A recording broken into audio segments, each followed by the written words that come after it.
C'est une première mondiale et donc c'est un trottoir où quand vous marchez, vous produisez de l'énergie qui est capable par exemple de faire fonctionner un lampadaire. Et c'est une première mondiale, pas tout à fait, puisqu'il y a déjà des trottoirs qui existent comme ça dans la ville de Toulouse.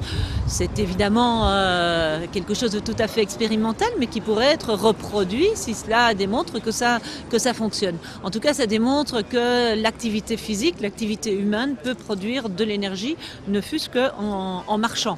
Donc c'est en tout cas une énergie extraordinaire, une énergie renouvelable qui est une énergie humaine. Ce que je sais, c'est que quand je marche, je produis 4 à 6 watts en dessous de mes pieds. Donc il y a un système effectivement qui se trouve en dessous des marches qui permet que quand vous marchez avec la pression, cela produit une énergie. Il n'y a pas de raison qu'on en ait à Toulouse, pas à Bruxelles.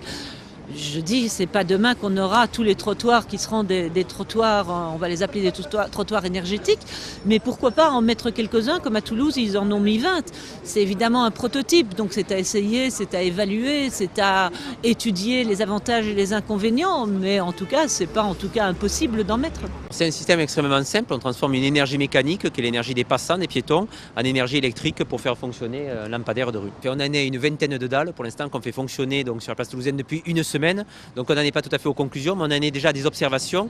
Et la première observation, c'est, je dirais, l'absence de ressenti des habitants qui passent sur ces dalles. Parce que le premier enjeu, c'est que ces dalles soient le mieux intégrées dans l'espace public. C'était un des défis qui avait été lancé à l'entreprise. C'est que les gens, non seulement ne voient pas forcément ces dalles, d'où d'ailleurs un produit qui est relativement sobre, mais également que les gens ne le perçoivent pas sous le pied quand ils marchent. Donc on est plutôt sur le ressenti d'un sol de jeu d'enfant, par exemple. C'est tout l'intérêt d'ailleurs du projet, c'est de le mettre par définition dans des endroits où on a du monde qui passe, et je dirais que la performance énergétique, elle est liée à la fois bien sûr à la qualité du produit, mais elle est aussi surtout liée au nombre de dalles et au nombre de passants.